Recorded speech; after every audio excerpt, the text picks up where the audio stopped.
मैं जी आइए। Good afternoon sir. Good afternoon, please take your seat. Thank you sir. ये mister Azharuddin Kazi. Yes sir. Azharuddin ji, मैं देख पा रहा हूँ कि आप महाराष्ट्र से हैं। जी सर। यवतमाल से। जी सर। आपकी सारी पढ़ाई लिखाई महाराष्ट्र से ही हुई है? जी सर। सारी पढ़ाई लिखाई आपने लिखा है कि महाराष्ट्र से है। पुणे से आपने स्कूलिंग किया है, उसके बाद अमरावती विश्वविद्यालय से आपने बीकॉम किया है। सर मैंने स्कूलिंग भी यवतमाल से ही। यवतमाल से ही की है, ठीक है। पुणे बोर्ड है आपका? जी सर। तो ये आपने 2009 में किया था? जी सर। अब तो 11 साल हो गए हैं इस बात को। जी सर। क्या कर रहे हैं तब से? सर 2009 के बाद से ही मैं प्रिपरेशन में आया था। 2010 और 11 में मैंने 2 अटेम्प्ट्स दिए, लेकिन मैं क्वालिफाई नहीं कर पाया। तो 2012 में मुझे जॉब लेनी पड़ी। मैं कॉर्पोरेशन बैंक में एज ए मैनेजर ज्वाइन किया। उसके बाद 2018 तक मैं उसी पोजीशन पे रहा। 2018 के बाद दोबारा से मैं प्रिपरेशन में आया हूँ। आपने नौकरी छोड़ दी? जी सर। ऐसा आपने क्यों किया? आप एक रोजगार में थे। जी सर। और अब आप बेरोजगार हैं। जी सर। और आप बेरोजगार परीक्षा की तैयारी कर रहे हैं। आपकी उम्र 31 साल हो चुकी है। जी सर। क्यों आप अपने करियर के निर्णयों को लेकर इतना अनप्रेडिक्टेबल और गैर जिम्मेदार तरीके से क्यों कर रहे हैं? सर एक्चुअली मैं शुरू से क्लियर था कि सिविल सर्विसेज की ही तैयारी करनी है, लेकिन कुछ फाइनेंशियल रीजंस की वजह से मुझे जॉब में जाना पड़ा था। तो सर जब वो परिस्थितियाँ दुरुस्त हो गई, ठीक हो गई, तो फिर मैंने दोबारा निर्णय किया कि मुझे अटेम्प्ट करना चाहिए। और जॉब में रहते हुए मैंने 2017 का अटेम्प्ट दिया, लेकिन फिर से मैं क्लियर नहीं कर पाया क्योंकि सर बैंकिंग में मुझे छुट्टी नहीं मिल रही थी बैंक्स में। इस वजह से सर मैंने सोचा कि फुल फ्लेज तैयारी की जाए। देखिए, आप बता चुके हैं कि इसका मतलब आप कई अटेम्प्ट्स दे चुके हैं और उनमें आप लगातार असफल रहे हैं। जी सर। हम लोगों की जाहिर है कि आपको लेकर शुभकामनाएं ही होंगी, लेकिन मान लीजिए आपका चयन नहीं होता है, जिसकी संभावना ऐसा तो नहीं है कि कम है, क्योंकि इस तरह की परीक्षा ये है। उस स्थिति में आपके पास क्या विकल्प हैं? क्या करेंगे आप? सर उस बारे में तो मैंने सोचा नहीं है, लेकिन मैंने सोचा है कि अगर नहीं होता है तो मैं स्टेट गवर्नमेंट की जो एग्ज़ाम है, हमारी 38 साल वहाँ पे उम्र है, तो मैं स्टेट सिविल सर्विसेज ट्राई करूँगा। संभव है कि आप वहाँ सफल हो जाएं, लेकिन कोई भी सामान्यतः ये बताएगा कि ये एक स्मार्ट करियर मूव नहीं है, एक वेल थॉट करियर मूव नहीं है। इसमें अनिश्चितता बहुत अधिक है। क्या इतने अनिश्चित और अव्याख्यायित निर्णय लेने वाले व्यक्ति को एडमिनिस्ट्रेटर बनाया जाना चाहिए? सर इसमें अनिश्चितता ज़रूर है, लेकिन सर देखिए, अभी तो आपके निर्णयों से आपका जीवन प्रभावित हो रहा है, तो आपके वो एकदम हक है ऐसे निर्णय लेने का। जी सर। लेकिन कल को अगर आपको प्रशासक बना दिया गया, जी सर, और आपके ऐसे ही अव्याख्यायित निर्णयों से पूरे जिले की या पूरे राज्य की या एक बहुत बड़ी आबादी की जीवन पर असर पड़ रहा होगा, तब तो ये निर्णय बहुत नुकसानदेह हो जाएंगे। सर मुझे लगता है मैं शुरू से क्लैरिटी थी मेरे अंदर सिविल सर्विसेज करने की, सिर्फ इस वजह से कि एक मुझे ब्रेक लेना पड़ा क्योंकि फाइनेंशियल रीजंस थे। आपने उर्दू साहित्य विषय क्यों लिया? आप तो बीकॉम से करके आए थे, कॉमर्स एंड अकाउंटेंसी विषय है, बैंकिंग में आप लगातार प्रैक्टिस में भी थे। जी सर। फिर आपने उर्दू साहित्य विषय क्यों लिया? सर कॉमर्स एंड अकाउंटेंसी किए हुए मुझे बहुत साल हो चुके थे। 2009 में। आप तो बैंकर थे ना, तो काम तो वही कर रहे थे। जी सर, बैंकिंग एक डिफरेंट स्ट्रीम है और कॉमर्स में हम डिफरेंट चीज़ें पढ़ते हैं, बैंकिंग उसका एक पार्ट है। लेकिन सर 2007 तक मेरा एजुकेशन जो है वो उर्दू मीडियम में हुआ है, तो मैं लैंग्वेज को जानता था और मेरा एक इंटरेस्ट भी उसमें था। इस वजह से मैंने उर्दू लिटरेचर ऑप्ट किया। मुझे बताइए कि उर्दू भाषा जो है वह 8th शेड्यूल में कब शामिल होती है? Sir Urdu language 8th schedule में शुरू से ही थी। जब कॉन्स्टिट्यूशन अडॉप्ट किया हमने तभी से। तो कोई तिथि होगी क्या? ये 26 जनवरी 50 से थी, या 26 जनवरी 49 से थी, या सितंबर 49 से थी? कब से थी? सर 8th शेड्यूल जो है वो तो कॉन्स्टिट्यूशन के फॉर्म होने के बाद आया, तो हम ये कह सकते हैं कि 1950 से, 26 जनवरी 1950 से जब लागू हुआ कॉन्स्टिट्यूशन, तब से ही उसमें है। सारा कॉन्स्टिट्यूशन 26 जनवरी 1950 से लागू हुआ है या कुछ प्रावधान पहले लागू हो गए थे? जी सर, कुछ प्रावधान 26 नवंबर 1949 को भी हुए थे। अभी हाल में एक विवाद रहा है जिसमें रेलवे के कुछ बोर्ड्स पे उर्दू के स्थान पर संस्कृत में नाम लिखे जाने की बात हुई है। जी सर। क्या ये विवाद है और उर्दू से ऐसी क्या नाराजगी है जिसके चलते उर्दू हटा के संस्कृत में नाम लिखे जा रहे हैं, जबकि हिंदी में पहले से लिखे हुए हैं? सर ये नाराज़गी का विषय तो नहीं है, उत्तराखंड की ये घटना है। उत्तराखंड में रेलवे स्टेशन के ऊपर में इंग्लिश, हिंदी के अलावा उर्दू के अंदर में भी साइन बोर्ड्स और नाम लिखे हुए थे। चूँकि यूपी की एक ऑफिशियल लैंग्वेज थी उर्दू, और उत्तराखंड जो है स्टवाइल यूपी का पार्ट था, इस वजह से वहाँ पे उर्दू लिखी हुई थी। लेकिन जब उत्तराखंड एक सेपरेट स्टेट बन गया तो वहाँ पर उर्दू को सेकंड ऑफिशियल लैंग्वेज का दर्जा नहीं रहा, और उसके बाद से लेकिन फिर भी उर्दू जो है कंटिन्यू हुई। अभी रिसेंटली गवर्नमेंट ने डिसीजन लिया है कि उर्दू चूँकि सेकंड लैंग्वेज नहीं है, संस्कृत वहाँ की है, तो उर्दू का हटा के संस्कृत में। संस्कृत और हिंदी में नाम तो एक ही होगा, फिर ये अलग अलग कैसे कहा जा रहा है? जी सर, लिखने में तो एक ही होगा। फिर क्या हिंदी में 2 बार लिखा लेकिन सर जाएगा? लैंग्वेज दोनों अलग अलग है, संस्कृत अलग लैंग्वेज है, हिंदी अलग। प्रॉपर नाउन में लैंग्वेज अलग कैसे होती है? आप तो भाषा के विद्यार्थी हैं, बताइए। सर क्या देहरादून को देहरादूनम का है क्या कहने लगेंगे संस्कृत में? सर संस्कृत में क्या कहेंगे वो तो मुझे नहीं पता। प्रॉपर नाउन तो वही रहता है ना? जी सर, प्रॉपर नाउन वही रहेगा। चलिए। आप महाराष्ट्र के पूर्वी हिस्से से आते हैं जी सर। वहाँ किस तरह की समस्याएं हैं? सर मैं महाराष्ट्र के पूरब में जो विदर्भ का इलाका है वहाँ से आता हूँ। वहाँ पर सोशियो इकोनॉमिक इंडिकेटर्स जो है वो बहुत ज़्यादा लो है और लैक ऑफ डेवलपमेंट एक बड़ी समस्या है। किसानों से संबंधित क्या समस्या है? सर किसानों की से संबंधित समस्याएं ये है कि विदर्भ को जो है, विदर्भ में सबसे ज़्यादा फार्मर सुसाइड की खबरें हमारे यहाँ पे देश में आती है और ये समस्या रूरल इंडेंटेडनेस की वजह से, क्रॉप फेल्योर की वजह से बहुत ज़्यादा है। फार्मर्स के अंदर में काफ़ी डिस्ट्रेस रहता है जिसकी वजह से वो एक्सट्रीम कदम उठा लेते हैं। ठीक है, आप ऑर्गेनाइज्ड बैंकिंग सेक्टर में लगभग 6 साल काम किए। जी सर। और किसानों की जो आत्महत्या हो रही कहीं ना कहीं उसमें जो अनऑर्गेनाइज्ड कह लीजिए बैंकिंग सेक्टर है, जी सर, वो भी बहुत हद तक जिम्मेदार है। जी सर। ठीक है, काफ़ी अधिक इंटरेस्ट रेट पे उनको वो देना, मतलब जी सर। नहीं लगता कि सरकार को बहुत स्ट्रिक्ट होकर इन सबको बंद करवा देना चाहिए या इनके खिलाफ एक स्ट्रिक्ट एक्शन करना चाहिए? जी सर। आपको क्या लगता है? सर जहाँ तक इलीगल मनी लेंडिंग का सवाल है, प्राइवेट मनी लेंडिंग जो कि लीगल भी है, उसके लाइसेंसेस भी होते हैं। जो लीगल है वो तो अपनी जगह सही है, लेकिन जो इलीगल मनी लेंडिंग है उसको ज़रूर सरकार ने उसके ऊपर कदम उठाना चाहिए। लेकिन साथ ही जो इंस्टीट्यूशनल सोर्सेज ऑफ लेंडिंग है उसका आउटरीच बढ़ाना चाहिए। कहीं ना कहीं ये रिफ्लेक्ट होता है कि हमने इंस्टीट्यूशनल बैंकिंग को बहुत ज़्यादा वहाँ पे उसका पेनेट्रेशन नहीं हुआ है और इसीलिए लोग जो है उसका फ़ायदा नहीं उठा पा रहे हैं। दूसरे सर जो प्रोसीजरल जो डिफ़िकल्टीज़ है बैंक लोन लेने के अंदर में, तो लोगों को जनरली ये लगता है कि बैंक्स के अंदर में बहुत ज़्यादा डॉक्यूमेंट्स रिक्वायर्ड है, बहुत ज़्यादा कम्बरसम प्रोसेस है क्रेडिट का। इस वजह से वो प्राइवेट मनी लेंडर्स के पास जाते हैं जहाँ पे आसान तरीकों से उनको लोन मिल जाता है। एग्जैक्टली। तो सर ये कदम उठाने की ज़रूरत है कि हम बैंकिंग का जो पेनेट्रेशन है रूरल एरियाज़ में खास करके वो बढ़ाए और जो प्रोसीजर्स है लोगों को उसमें ईजीनेस लाए। चलिए, उर्दू साहित्य आप पढ़ते हैं, भारत में उर्दू कैसे आई, मतलब कुछ बताइए इसके इतिहास के बारे में हमें। सर 12वीं सदी के आखिर में उर्दू दिल्ली के अतराफ़ में, इसकी जन्मभूमि दिल्ली के अतराफ़ बताई जाती है, दिल्ली शहर उसके अतराफ़ में। यहाँ खड़ी बोली राइज थी उस वक्त, खड़ी बोली बोली जाती थी और खड़ी बोली के अंदर में अरबी और फ़ारसी और तुर्की अल्फाज जो है, जो बाहर से मुस्लिम्स आए थे यहाँ पे, वो जो ज़बानें बोलते थे उन ज़बानों के अल्फाज जब खड़ी बोली के अंदर में मिलना शुरू हुए तो एक नई ज़बान तैयार हुई जिसको शुरू में अलग अलग नामों से पुकारा गया। उसे हिंदी भी कहा गया, हिंदवी भी कहा गया, दहलवी भी कहा गया और उसके बाद में जो है 19वीं सदी में इसका नाम उर्दू पड़ा। 19वीं सदी में? 19वीं सदी में इसका नाम उर्दू पड़ा। अच्छा, 19वीं सदी में सबसे ज़्यादा डेवलपमेंट किसके समय हुआ उर्दू का? कोई ऐसा रूलर था क्या 19वीं सदी में?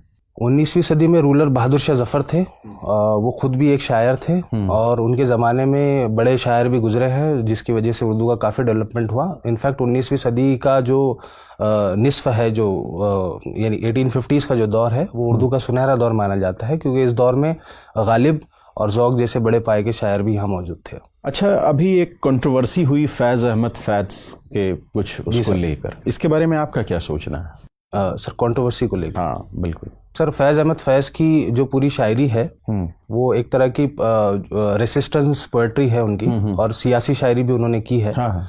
और जो रिसेंट कंट्रोवर्सी हुई है वो शेर उनकी एक नज़म के इंटरप्रिटेशन को लेकर हुई है। आइडिया है, मतलब आप क्या सोचते हैं इस पे? सर इसमें मेरी सोच ये है कि किसी भी शायर की पोएट्री को समझने के लिए उसके ज़माने और उसके जहन को समझना बहुत ज़रूरी है। हम एक नज़म का लिटरल मीनिंग ना लेते हुए उसको ये देखना चाहिए कि शायर ने किस कंटेक्स्ट में वो बात कही है और शायर की पूरी पोएट्री का जो मजमून है वो क्या है। ठीक है, एक अंतिम सवाल मेरा आप बता दीजिए कि अभी सर जैसा पूछ रहे थे कि नाम बदला जा रहा है कई जगह, जैसे इलाहाबाद को प्रयागराज कर दिया गया, ऐसे कई जगह नाम बदले जा रहे हैं। जी सर। ठीक है, आप कहाँ तक उचित समझते हैं, क्या ऐसा किया जाना चाहिए? सर जहाँ तक नाम बदलने का सवाल है तो नाम ये पहली बार ऐसा नहीं हुआ है कि नाम बदले जा रहे हैं, हर जमाने में नाम नहीं, वो तो बदलते ठीक रहे है। हैं, पॉपुलर रूलर्स ने नाम बदले हैं और लोगों की जब पॉपुलर डिमांड होती है तो ऐसा रूलर्स करते हैं, ऐसा गवर्नमेंट्स ने किया है। सर मेरी इसमें राय ये है कि जो इसका दूसरा पहलू है, जो एडमिनिस्ट्रेटिव एक्सपेंसेस इसके अंदर में इन्वॉल्व है, कहीं ना कहीं उनको भी सोचा जाना चाहिए। ठीक, thank you. Azharuddin ji sir. ये बताइए कि आपकी 3 क्वालिटी कौन कौन सी है जिसकी वजह से आईएएस बनना चाहिए? सर चूँकि मैं स्पोर्ट्स बैकग्राउंड कर रहा हूँ तो एक टीम वर्क और परसिवरेंस, मैं काफ़ी समय से तैयारी में हूँ। तीसरी चीज़ सर कंपैशन। बहुत समय से आप तैयारी में लगे हुए हैं, जी सर। तो इसको आप गुण मानते हैं या दोष मानते हैं? सर ये गुड और बैड के टर्म्स में तो मैं कैटेगराइज नहीं कर पाऊंगा। मैं क्यों नहीं कर पाएंगे? क्योंकि आपका मामला है, किसी और का मामला होता तो कैटेगराइज कर पाते आसानी से। नहीं सर, किसी भी चीज़ को कैटेगराइज करने से पहले उसके पीछे की वजह जानना बहुत ज़रूरी है। तो मेरा ये मानना है कि अगर किसी चीज़ में मुझे टाइम लग रहा है और उसके बावजूद मैं अगर उस चीज़ को परसू कर रहा हूँ तो ये मेरे लिए गुड है। ओके, ठीक है। आप विदर्भ से आते हैं जो कि एक ड्राउट प्रोन एरिया है महाराष्ट्र का। जी सर। है ना, सूखा प्रवण क्षेत्र है। ड्राई फार्मिंग क्या होती है? ड्राईलैंड फार्मिंग से आपको क्या समझ आता है?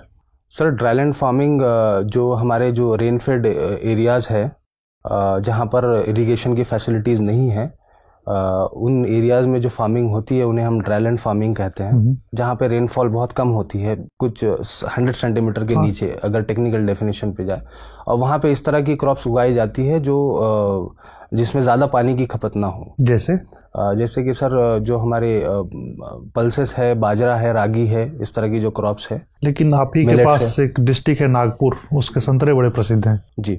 ऐसी कौन सी कंडीशन, यावतमाल से नागपुर की कौन सी कंडीशन ऐसी है जो डिफरेंट है, जिसकी वजह से नागपुर में संतरों का न केवल उत्पादन होता है बल्कि भारत के सबसे बेस्ट क्वालिटी के संतरे होते हैं? जी सर, एक्चुअली विदर्भा की ये जो डिस्ट्रिक्ट है, यवतमाल मेरा डिस्ट्रिक्ट और नागपुर डिस्ट्रिक्ट, यहाँ पे पानी की समस्या बहुत ज़्यादा नहीं है। यहाँ पे रेनफॉल जो है वो 100 सेंटीमीटर से ज़्यादा होती है। मसला यहाँ पे स्टोरेज का है। यहाँ पे इरिगेशन फैसिलिटी और स्टोरेज फैसिलिटीज़ अवेलेबल नहीं है। और नागपुर क्योंकि थोड़ा प्लेन रीजन में आता है तो वहाँ पे पानी की बहुत ज़्यादा कमी नहीं होती, इस वजह से वहाँ पे हॉर्टिकल्चरल क्रॉप्स बहुत ज़्यादा होती है। ठीक है। यावतमाल प्लेन एरिया क्यों नहीं है? सर यवतमाल जो है वो हिली एरिया रहा है और ब्रिटिश टाइम से इसे एक हिल स्टेशन में कैटेगराइज किया गया। कौन सा हिल है वहाँ पे? सर सतमाला हिल का पार्ट है। सतमाला हिल्स की जो चेन आ रही है वो नॉर्थन महाराष्ट्र में, वो उसी का पार्ट है यवतमाल। सतमाला के अलावा और कौन कौन से डेक्कन प्लेटों पे हिल चेन है? सर अजंता है। इनको उत्तर से दक्षिण की ओर आप क्रमानुसार सजा सकते हैं क्या? डेक्कन में सर? हाँ, डेक्कन में हरिश्चंद्र, बालाघाट, अजंता और सतमाला को। जी सर। सर जो क्रोनोलॉजी आपने बोली है शायद वही है। हरिश्चंद्र किधर है? सबसे उत्तर में है। जी सर, एमपी में। अच्छा। उसके बाद में बालाघाट जो टच होता है महाराष्ट्र से नागपुर रीजन को। उसके बाद में अजंता तो सर वेस्ट में है, जो औरंगाबाद वगैरह करीब। आप श्योर हैं? गेस कर रहे हैं ये सारी चीजें? सर मैं गेस कर रहा हूँ। गेस कर रहे हैं श्योर है सर। संतरे की खेती के लिए भौगोलिक दशाओं का उल्लेख कर दीजिए बस। सर मुझे सवाल समझ नहीं आया आपका। संतरे की खेती के लिए, संतरा हॉर्टिकल्चर का पार्ट है जी, तो संतरा के लिए कौन कौन से ज्योग्राफिकल कंडीशन होने चाहिए? सर संतरे की खेती के लिए बेसिकली ट्रॉपिकल रीजन होना चाहिए, ट्रॉपिकल क्लाइमेट होना चाहिए। वो तो ठीक है, कंडीशन टेम्परेचर कितना होना चाहिए, वर्षा कितनी होनी चाहिए, मिट्टी कैसी होनी चाहिए? सर टेम्परेचर जो है 20 से 30 डिग्री सेल्सियस के दरमियान होना चाहिए और रेनफॉल जो है वो 100 to 150 सेंटीमीटर वहाँ पे होनी चाहिए। ठीक है। और मिट्टी तो सर क्योंकि डेक्कन में ज़्यादातर काली मिट्टी पाई जाती है, रिगर्ड सॉइल पाई जाती है, तो मैं तो क्या कारण है कि संतरा केवल नागपुर में उगाया जाता है, देश के किसी अन्य क्षेत्र में इतनी व्यापक खेती नहीं होती इसकी? सर यही एक कारण हो सकता है कि जो क्लाइमेटिक कंडीशंस है वो संतरे के लिए वहाँ पे बहुत ज़्यादा सूटेबल। तो ये तो कंडीशन जो वर्षा और टेम्परेचर बता रहे हैं देश के बहुत सारे भागों में पाई जाती है। हमारे देश की विशेषता यही है। 100 सेंटीमीटर वर्षा, 18 से 20 डिग्री टेम्परेचर। जी सर। देश का बहुत बड़ा हिस्सा था इस क्लाइमेटिक कंडीशन में। सॉरी सर, रिकॉल नहीं कर पा रहा हूँ। अच्छा ठीक है।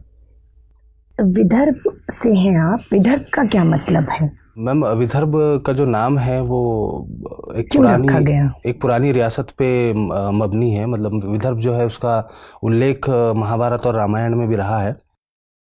ये एक सल्तनत हुआ करती थी विदर्भ, वहीं से इसका नाम आया।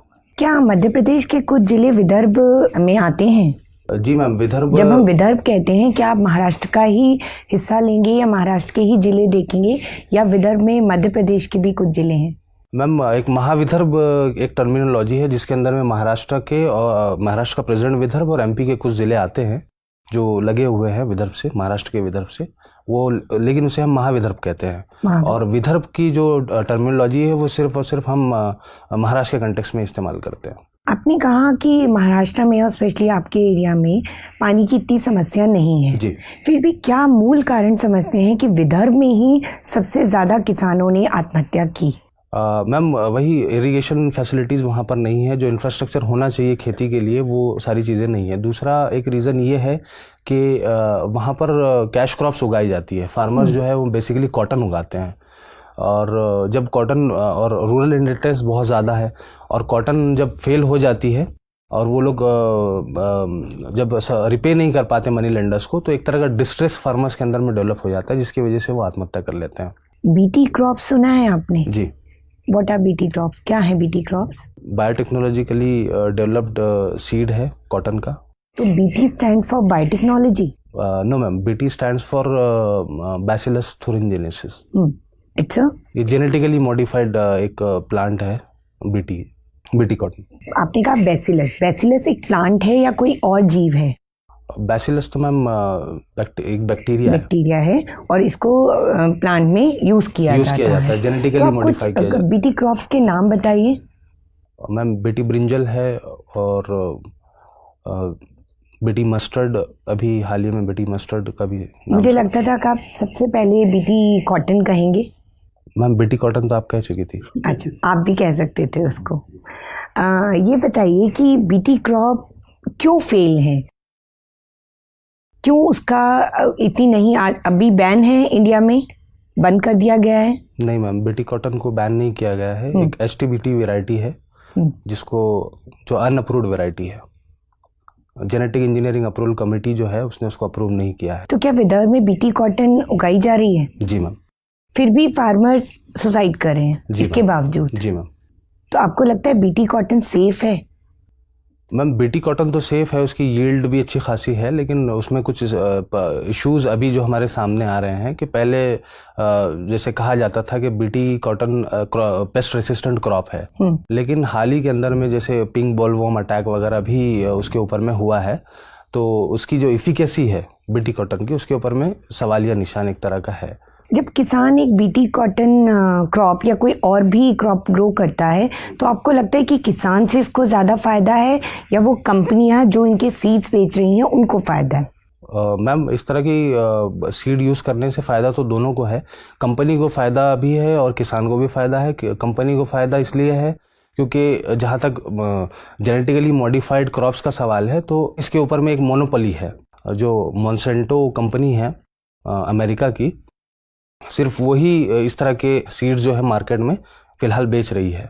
और फार्मर को ये फ़ायदा है कि उसकी जो यील्ड्स है और जो पेस्ट से जो बचाव है उसका, तो उसमें उसका प्रोडक्शन बढ़ जाएगा। आपको नहीं लगता जब हम वाइल्ड सीड संचय करके रखते हैं तो उनमें भी कई बार म्यूटेशन होता है, वो भी रेजिस्टेंट वैरायटी शो कर सकते हैं अगेंस्ट पेस्ट, कि हमें फिर मॉन्सेंटो की ज़रूरत ही ना पड़े?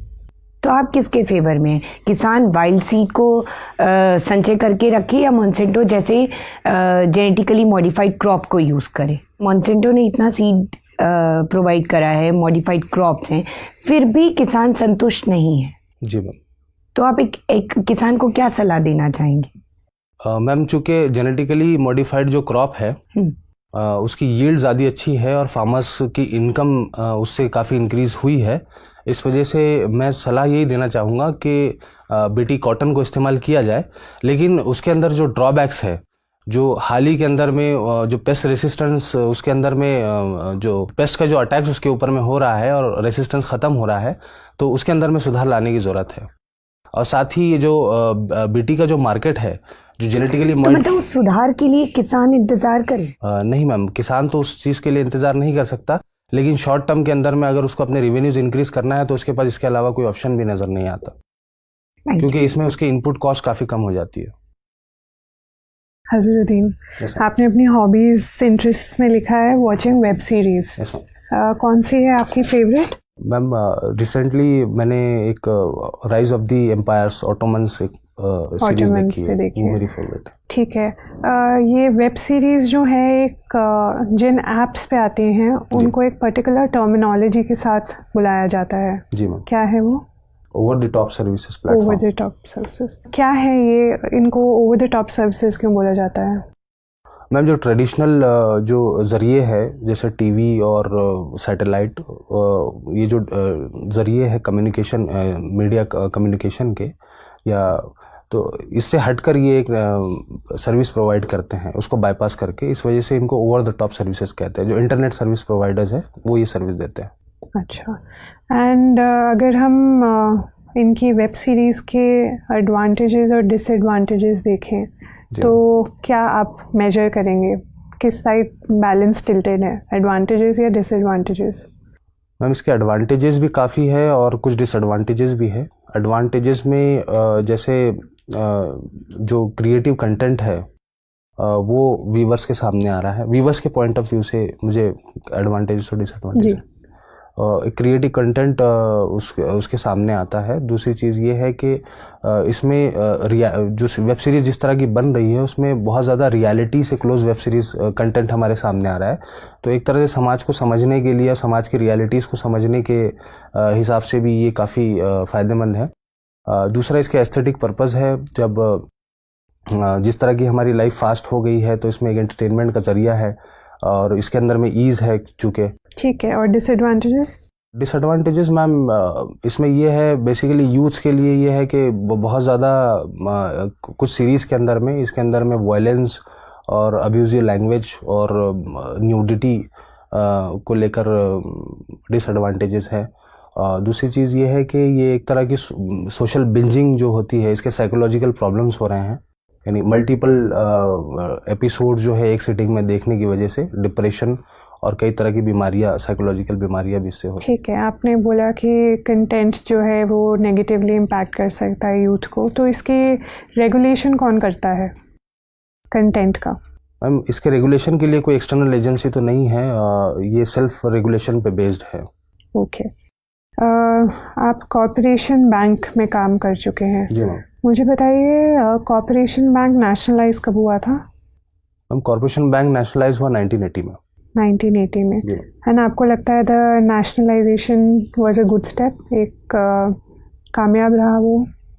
जी मैम। मैम एक्चुअली जिस वक्त नेशनलाइजेशन किया गया था उस वक्त जो मोटिव्स थे नेशनलाइजेशन के वो ये थे कि बैंकिंग का जो आउटरीच है वो ज़्यादा से ज़्यादा लोगों तक पहुँचे, जिसे हम फाइनेंशियल इंक्लूजन कहते हैं। और फाइनेंशियल इंक्लूजन के पॉइंट ऑफ व्यू से ये एक अच्छा कदम रहा था। दूसरा ये था कि हमारे जो सेक्टर्स थे, कुछ सेक्टर्स ऐसे थे जिन्हें हैंड होल्डिंग की ज़रूरत थी, तो चूँकि नेशनलाइज बैंक का one of the objective socio economic welfare भी है, इस वजह से भी उनका उस एस्पेक्ट से भी नेशनलाइजेशन बहुत ज़रूरी था। जैसे एमएसएमईज़ में और एग्रीकल्चर में जो हमने क्रेडिट सपोर्ट दिया है, शायद हम प्राइवेट बैंक्स की मदद से उतना सपोर्ट उसको नहीं दे पाते। राइट।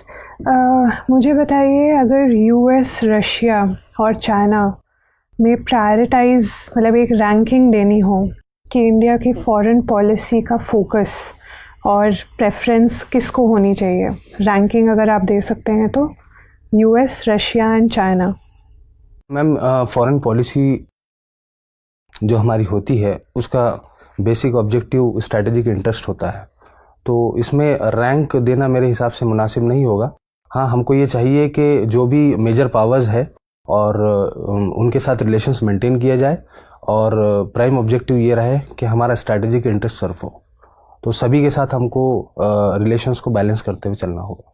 क्या हम अभी ये बैलेंस मेंटेन कर पा रहे हैं या नहीं? जी मैम, बैलेंस तो हम मेंटेन कर रहे हैं। जिस तरह से हमने डीहैपनेट किया दूसरे कंट्रीज़ के साथ भी हमारा रिलेशन, उसी तरह का बैलेंस हम कोशिश कर रहे हैं, but we are working on very tight rope. जो ट्रेडिशनल हमारे जो रशिया जो हमारा ट्रेडिशनल लाई रहा है और उससे कहीं ना कहीं थोड़े बहुत रिलेशंस हमारे अभी पीछे गए हैं और हम अमेरिका की तरफ हमारा झुकाव कुछ अभी रिसेंट टाइम्स में ज़्यादा हुआ है, लेकिन फिर भी हम डिफेंस टाइज और अदर टाइज, टेक्नोलॉजिकल टाइज जो है रशिया से मेंटेन किए हुए हैं और बैलेंस कर रहे हैं। ठीक है, मेरा आखिरी सवाल आपसे कि एक टर्म यूज़ होता है, उसको बोलते हैं फतवा पॉलिटिक्स। फतवा पॉलिटिक्स क्या है ये? मैम मुझे फतवा तो पता है, फतवा पॉलिटिक्स किस? मे बी कभी जब मतलब एक रिलीजियस इंस्टीट्यूशन के थ्रू पॉलिटिकली इंस्पायर्ड फतवाज इशू करे जाते हैं, उसकी प्रैक्टिस। Thank you. तो क्या आपको लगता है कि हाँ ये प्रेवलेंट है या ये नहीं है प्रेवलेंट? इस तरह की चीज़ तो मैंने कभी सुनी नहीं है, तो नहीं, ये सुना है आपने कि पॉलिटिकली इंस्पायर्ड फतवाज इशू करे जाते हैं इमाम्स के द्वारा? नहीं मैम, सुना नहीं। ये नहीं सुना है। ठीक है, मुझे बताइए कि मुस्लिम विमेन जो हैं उनका स्टेटस कम्युनिटी में कैसा देखा जाता है? मैम कम्युनिटी में मुस्लिम वुमेन का जो स्टेटस है वो इक्वल ट्रीट किया जाता है, इक्वालिटी वाला स्टेटस है। और रिसेंट टाइम्स में इसकी झलक हम जो डिफरेंट प्रोटेस्ट हो रहे हैं कंट्रीज के अंदर में, जिसमें leading role Muslim women play कर रही है, उसमें भी हम देख सकते हैं कि जो एक इमेज बनी हुई थी मुस्लिम वुमेन की कि उनको घर में रखा जाता है, उनको पर्दे में रखा जाता है और उनको इक्वल ट्रीटमेंट नहीं दिया जाता है, तो वो जो एक निगेटिव इमेज थी वो कहीं ना कहीं दुरुस्त हुई है। ठीक है, तो आप कह रहे हैं वो एक इमेज ही थी जो अब ब्रेक हो गई। Thank you. Okay Azharuddin, yes sir. मैं देख पा रहा हूँ कि आप का जो रेफ है वो सजेस्ट कर रहा है कि आपने हिंदी में काफ़ी काम किया है और आपको हिंदी में आपने स्पेशल सर्टिफिकेट भी लिया है, यानी आपके पास हिंदी की भी एकेडमिक क्वालिफिकेशंस हैं। सर एकेडमिक तो नहीं, वो एक कोविड सर्टिफिकेट कोर्स मैंने किया था जब मैं 7th क्लास में जो था। कोविड सर्टिफिकेट होता है वो मिडिल क्लास के इक्विवेलेंट सर्टिफिकेट माना जाता है। 12th क्लास के इक्विवेलेंट। तो अगर आप 7th क्लास में थे और 12th क्लास के एग्जाम दे रहे थे जी सर, तो इसका मतलब आपकी हिंदी अच्छी रही होगी। सर उस वक्त तो मुझे शऊर नहीं था कि मैं कौन सा एग्ज़ाम लिख रहा हूँ, चूँकि स्कूल में सारे कंपटीशन में मैं पार्टिसिपेट करता था तो मैं इसमें भी कर लिया था। मुझे बताइए कि हिंदी और उर्दू की जब हम तुलना करते हैं तो एक कंटेंशियस इशू जो है वो नुक्तों का आता है कि आमतौर पर हिंदी के लोगों का आरोप है कि जो ध्वनियाँ उर्दू से आती हैं जी, उर्दू के लोगों की ये ज़िद रहती है कि उनको उसी उच्चारण के साथ बोला जाए जिस उच्चारण में वो उर्दू में बोले जाते हैं। जी, जबकि अन्य भाषाओं से जब शब्द आते हैं तो हिंदी पर ऐसा कोई अपेक्षा नहीं रखी जाती है। अंग्रेजी से आते हैं या दूसरी भाषाओं से आते हैं तो हिंदी अपनी भाषा के हिसाब से बोलती है।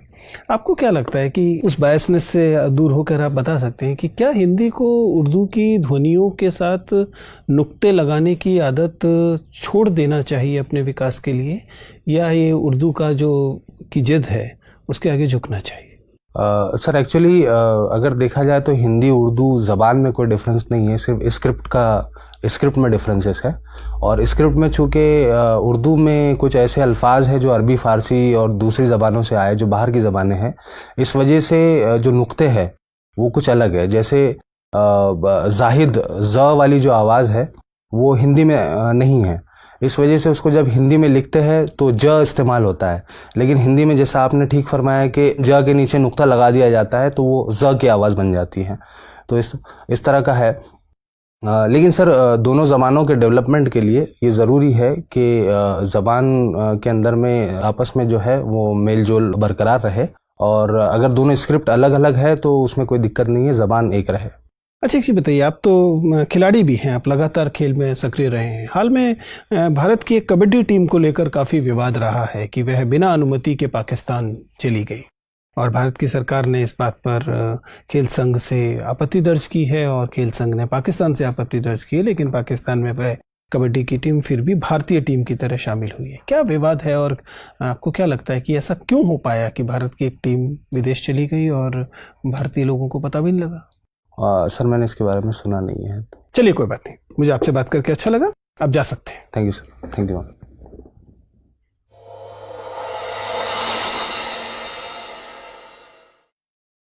बैठिए अजहर।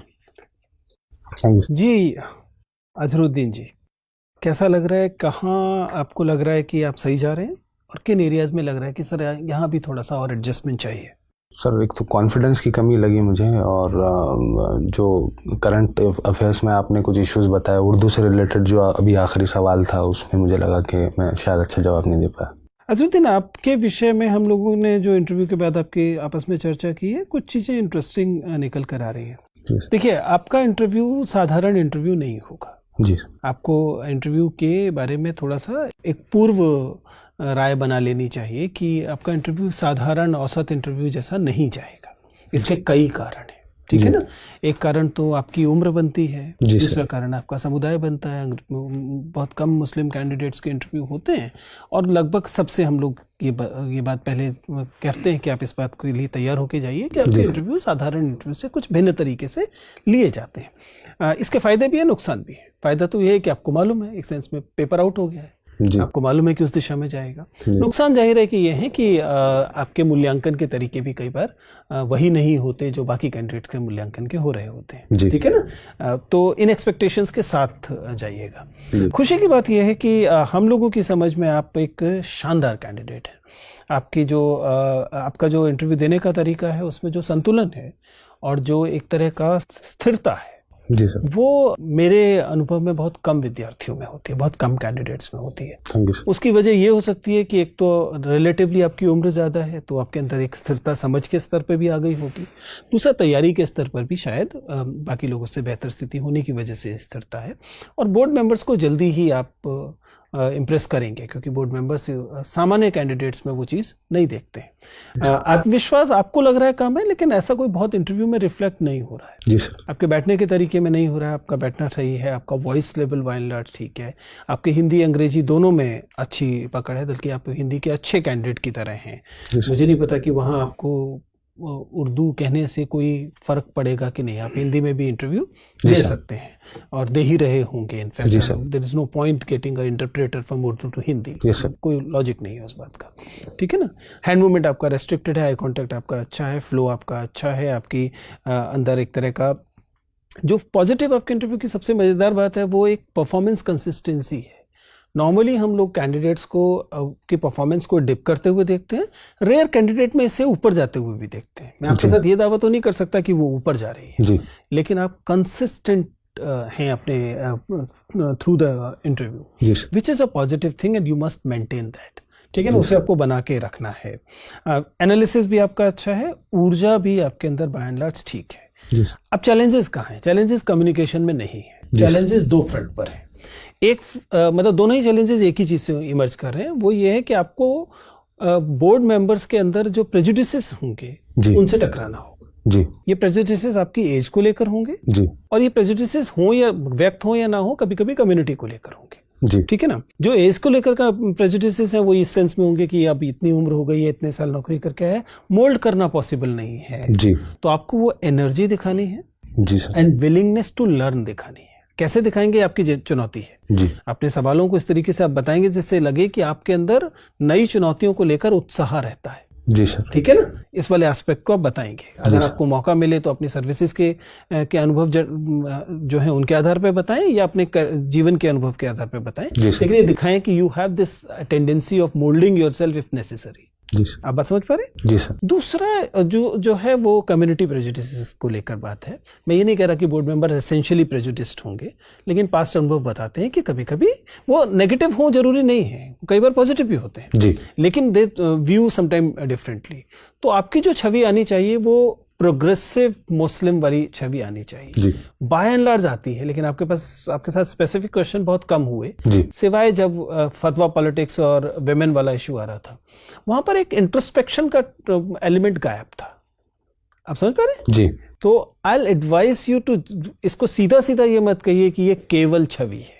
जी सर। आप ये कहिए कि बदलाव में हो, मतलब समझ रहे हैं? जी, जी, ये एक कम्युनिटी में आता हुआ बदलाव है। हम मानते हैं कि कुछ जगह पर ऐसी स्थिति है, लेकिन सकारात्मक चीज ये है कि हम उससे बाहर आ रहे हैं। जी सर। जी सर। ये एक रिफॉर्मेटिव इंट्रोस्पेक्शन वाला एंगल रहेगा तो आप वो रिलेटिवली प्रोग्रेसिव। अदरवाइज क्या लगता है वो थिन बाउंड्री लाइन हो जाती है जहां पे पता लगता है कि पता नहीं एकदम ये हो जाए कि नहीं जी सब कुछ अच्छा है वाला बात। तो वो उसका आप इस्तेमाल स्ट्रेटेजिकली कर सकते हैं। मतलब मेरी सलाह रहेगी कि करें। जी। नॉर्मल छवि आनी चाहिए कि आप एक प्रोग्रेसिव फॉरवर्ड लुकिंग मुस्लिम